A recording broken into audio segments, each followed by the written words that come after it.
Hey everybody, welcome to another episode of Untouchable City Prepper.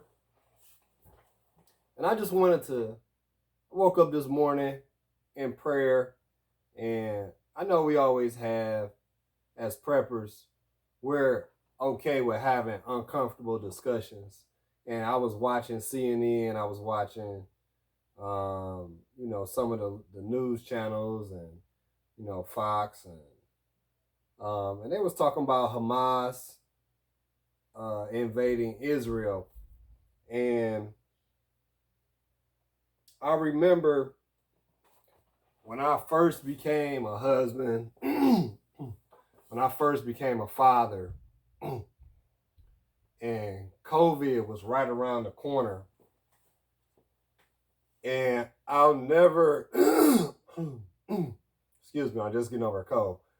I'll never forget the feeling where I felt like I couldn't do anything. There was never a pivotal point in my life where I actually felt genuinely afraid of what was coming. And I think that that's what really turned me into a prepper. And it was a very hard feeling, especially as a father, as a husband, as a leader in my family, where I felt like I would be totally helpless to what was going on. And I think that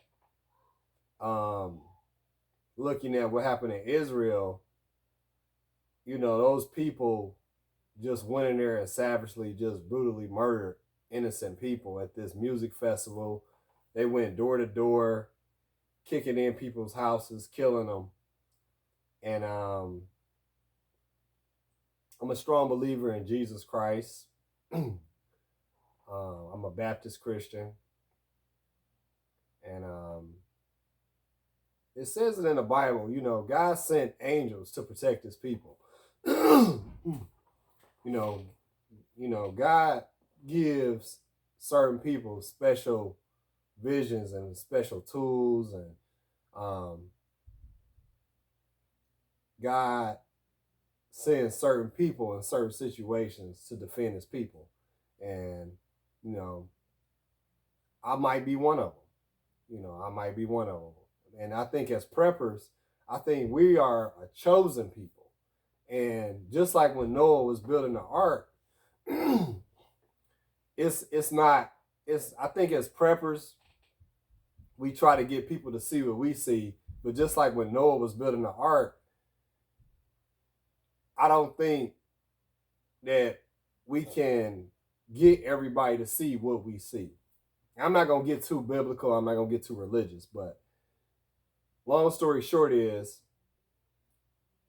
when we talk about being prepared, it's an uncomfortable conversation. When I talk to my friends about getting a firearm, it's an uncomfortable situation.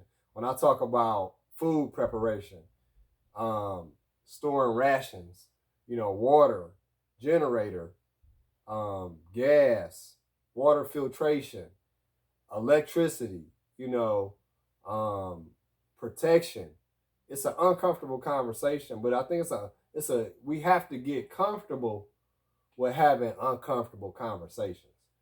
And the elephant in the room with Israel is, I looked at a headline. It said they're out of gas, they're out of food, and they don't have ways to defend themselves. And I think as preppers, that should be our three major focus. That should be our three major focus right there. Food, protection, and gas, and maintaining your house in a situation of crisis, because that's what's going to help us persevere. There is no food, there is no life. There is no water, there is no life. And without protection, you cannot defend you or yourself or your family or the ones you love. And that's what I base a lot of my prepping around. Some of you might agree, some of you might disagree. I live in the city of Detroit, the motor capital, and a lot of things that I'm going to deal with is just going to be with inner city violence, unfortunately.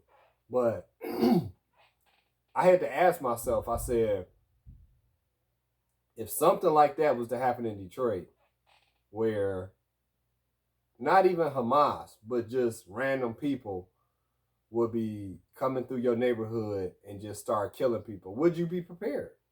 And I asked that question to a lot of friends on my Facebook page, and I didn't get a response. And I didn't get a response because a lot of families are not prepared. And that's just the honest to God truth. A lot of families are just not prepared. You know, they don't have a firearm. They haven't done any training. They don't have enough ammunition. They don't have a plan. And I think that's where a lot of failure, I believe 50% of failure is lack of planning. The rest of it is preparation and repetition and just planning for critical situations. I've been in management since I've been 18. I'm 38. And a lot of failure breaks down in two ways. And the first way is communication. The second way is preparation, and everything else falls in lines from there. If we communicate effectively about what the problem is, and if we prepare for the problem, then we can assess the problem and attack the problem. The first problem with Israel is lack of communication. They didn't get the word out quick enough that they were being attacked. They said it was a breakdown in intel. They can't figure out how that happened.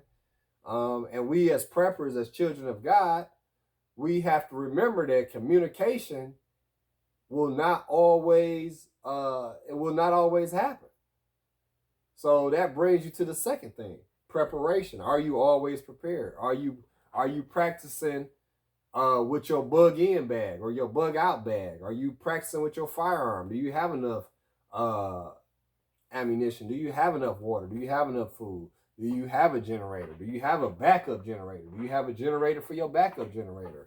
Are you ready, for these type of situations? And I think a lot of times the answer is no. Unfortunately, the answer is no, man. The answer is no. And I think, just having a little bit of money on the side, whether it's $500 or maybe it's $10,000, whatever is comfortable for you and compatible with your income, because the banks will crash. And I think the biggest way they might attack the United States will be all they got to do is shut down the power.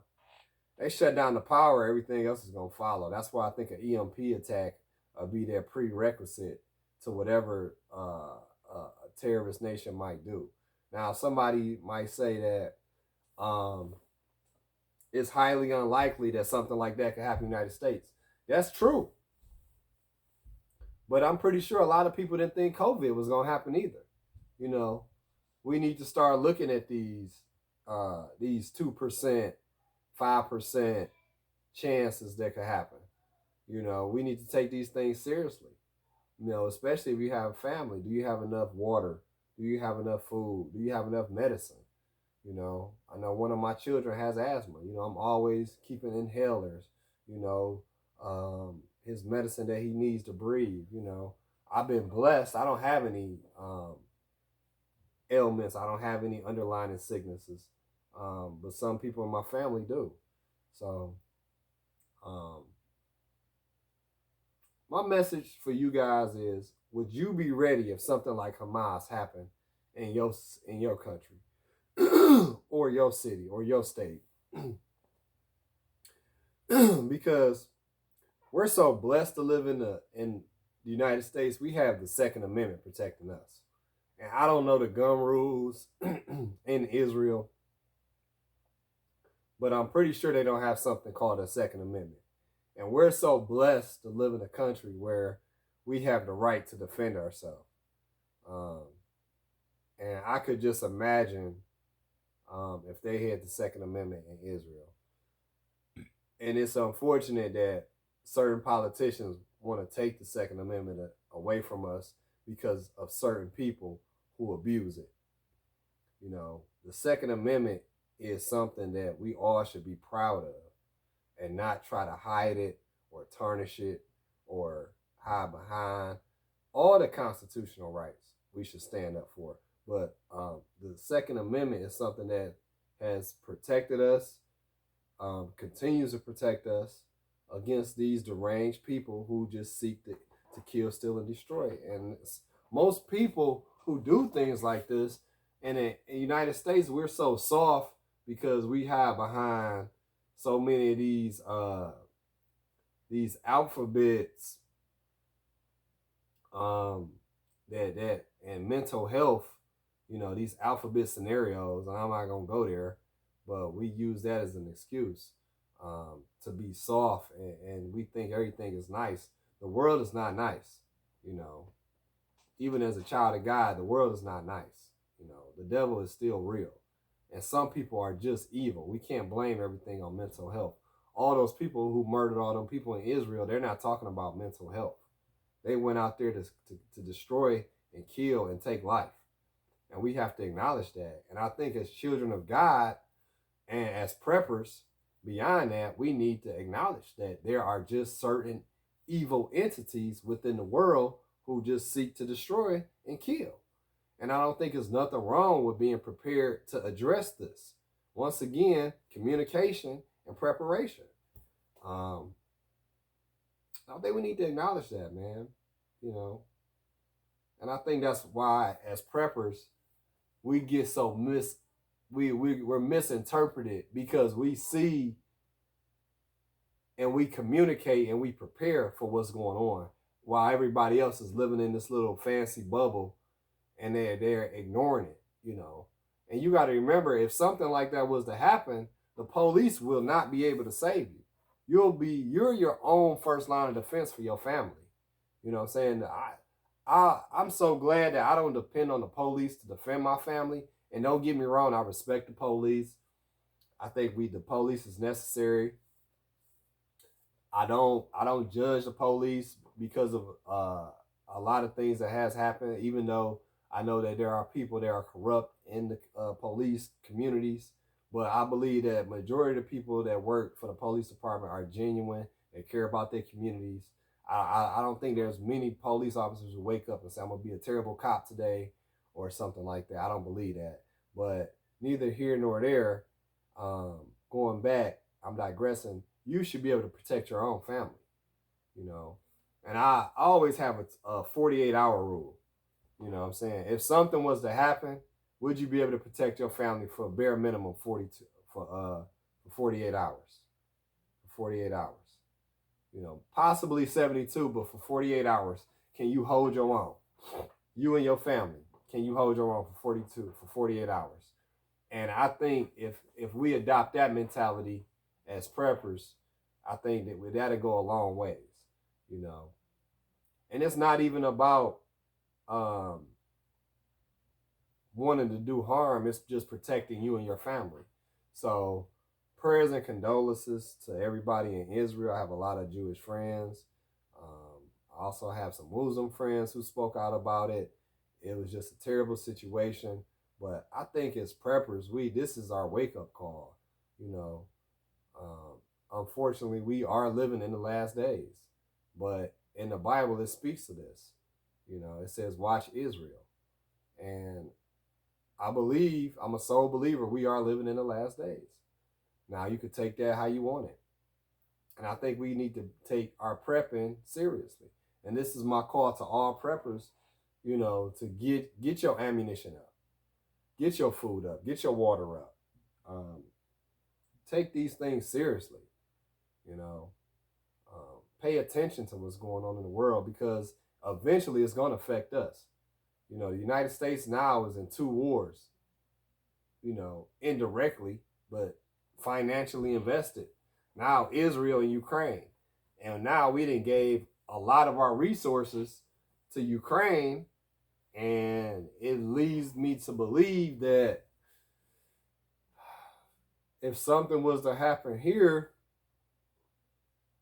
will we still be sufficient? And most people would probably say, yeah, but I think we got to take a real look at the home front.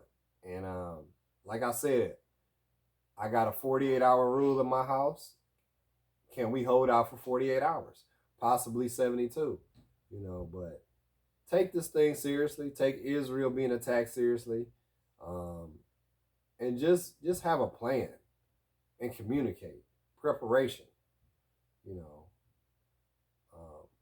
And that's my video for today. That's my thoughts. I hope you guys got something out of it. Once again, I love you with the love of Christ. Thank you for tuning into my video today. Thank you for bearing with me. Like I said, I just got over a cold. And that's my video. Untouchable City Prepper 1.